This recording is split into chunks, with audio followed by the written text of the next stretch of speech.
So let's talk about the 5 signs you're prioritizing expectations over standards and why it's time to let go of the expectations and start setting standards that attract the connections you desire and dictate the quality of life you create. Sign number 5, you keep a mental checklist of how others should behave. So this is a tough one, but I want you to be really, really honest with yourself.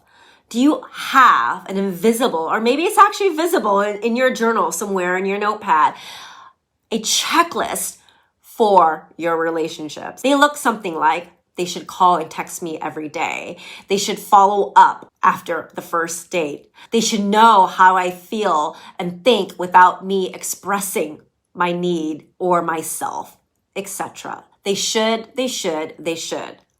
Sorry to break it to you, but you're setting yourself up for disappointment. A checklist of expectations puts pressure on the other person because everything is reliant on the other person's behaviors or actions against your imagined should-be belief. This brings me to sign number 4. You're holding on to should-be beliefs. This is a classic sign of prioritizing expectations over standards. One of the most transformative shifts that I made in my relationship dynamics is letting go of this should be belief that people should behave, feel, or act a certain way in certain relationship dynamics, whether it's in friendships or romantic relationships, or even in my family dynamics. This belief stems from our idealized version of reality, shaped by our own past experiences, family dynamics, cultural expectations, societal norms, and those romanticized narratives that we all see played out in the media and in social media. But here's the thing. Clinging on to these shoulds only creates disappointment and frustration. No one, not even you or I, can live up to expectations of an idealized version. So the next time you catch yourself feeling let down because someone didn't meet your expectations, try this. Notice when you think or say someone should do something. And ask yourself, am I adding superfluous meaning here? And am I comparing it to something? Drop the should from your language and see how it actually shifts your perspective. And I will explain why this works. There's no universal should be. Everyone's actions, thoughts, and behaviors are shaped by our own unique experiences, values, and perspectives, and not by our ideals or expectations. And when we release this rigid belief of should-be's, you open yourself up for acceptance and understanding and the empathy and freedom to let go of empathy of others and freedom to let go of the control of an outcome. So sign number 3, you blame others when things don't go the way you expected. So have you ever said something like, oh, it's their loss. They are fill in the blank of some negative adjective of how you feel about the other person when things don't go the way you expected. It's easy to slip into this mindset, especially when you feel disappointed or hurt or upset by the other person or in the situation. But let's be real for a second. Blaming others when things don't go the way you expected is a major red flag. It shows that you are prioritizing expectations over standards, over healthy standards in a relationship dynamic. And you start falling into this toxic pattern of demonizing or vilifying the other person, labeling them such, word of the day on social media. Like apparently everyone is a narcissist today. If they just have a different opinion of you, or if they just don't do something your way, or they're all manipulating, or they're just all fill in the blank. But here's the thing. Every relationship, whether it's a romantic partner or with a friend or a family member, coworker, etc. It takes two people. Your actions and responses are part of a dynamic at play between two people. And it's important to remember that and how you played a role in how things unfolded. Sign number 2, you're prioritizing expectations over standards. You find yourself overthinking others' actions or their behaviors or their words. See, overthinking others' actions is a major sign of prioritizing expectations over standards. And I will be really, really honest with you, guys. This is a recent realization I had about myself. Despite all the work I've done on letting go of expectations and realizing the negative pattern I was repeating in my relationship dynamics, both romantic and friendship, I was still holding on to them in more subtle ways than I realized, these subtle, unspoken expectations. And overthinking and overanalyzing was part of it.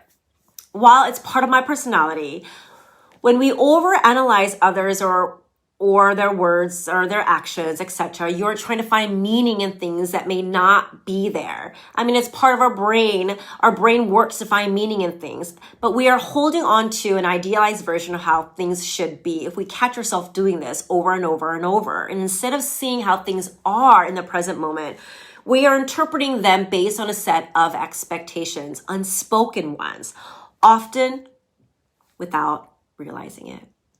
So I will share a personal example to illustrate why this is a subtle but a profound sign of prioritizing expectations over standards. As I mentioned, I only recently realized that I was doing this. I found myself overanalyzing and dissecting how someone I deeply care about, someone I shared a past with, was communicating with me. I would pay attention to very small things such as the way he addressed me, his tone, his greeting, and even the cadence of his messages.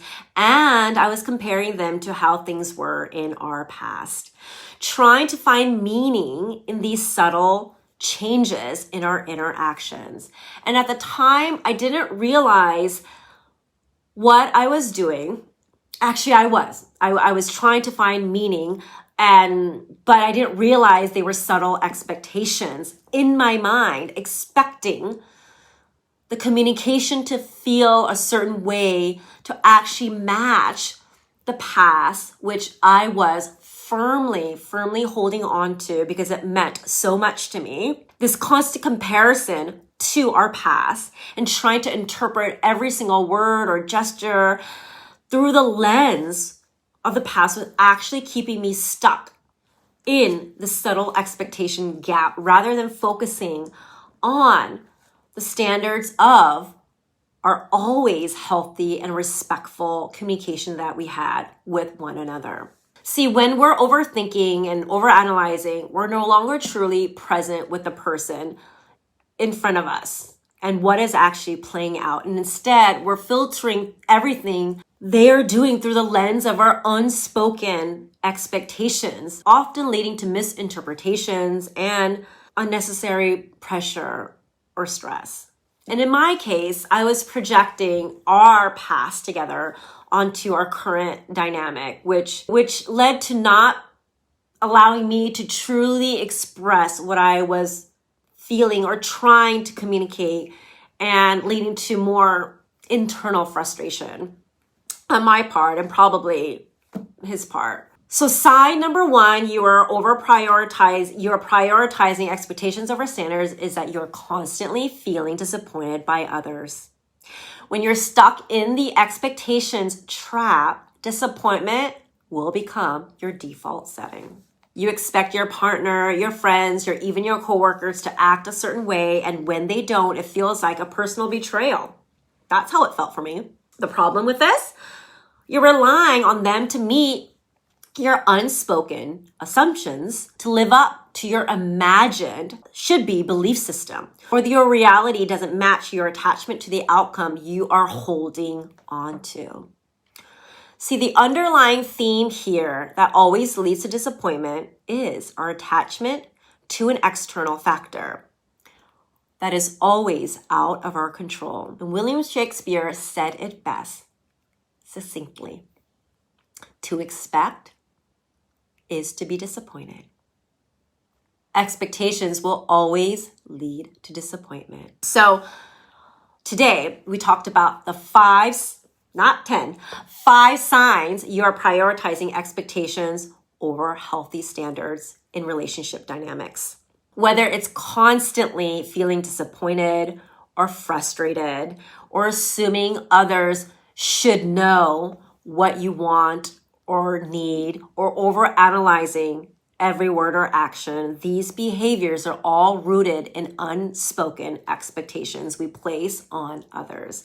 And the problem with this is when we prioritize expectations, we're setting ourselves up for frustration, misunderstanding, and of course, disappointment. Expectations, again, are extrinsic to us, often based on ideals and imagined thoughts of these should-be beliefs that we created from an amalgamation of our past experiences, again, social pressures, cultural expectations, romanticized notions, all of that. But the truth is expectations will always lead to disappointment because of the attachment to an outcome, external factors. While standards are intrinsic to us, they are reflective of our own personal values and principles that guide our personal choices, decisions, and behaviors, and how we show up every single day. And having standards does not mean that you don't question your self-worth because of some external factor you cannot control.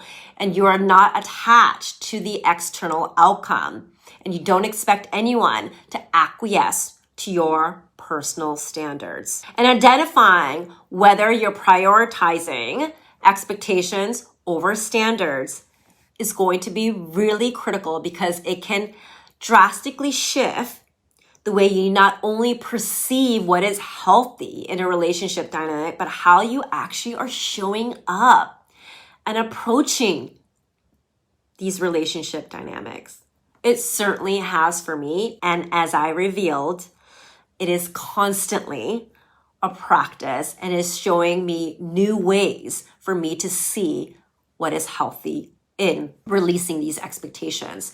So case in point of how I showed up in a relationship recently with someone I deeply cared about. And let me be very clear. It's not about lowering your standards. It's actually about releasing those unspoken expectations that will always lead to disappointment and likely repeating patterns in your relationship dynamics. And again, that is actually how I realized the root cause of the repeating pattern and why I got really curious to understand why it was repeating and what it was linked to. So I'd like you to take a moment and invite you to reflect on, are you prioritizing expectations over standards? Is it time to finally identify your personal standards and you living up to them, upholding them confidently? So if you found this helpful, please make sure to subscribe for more content like this. And do me a favor, share with someone who you think might also gain value out of this.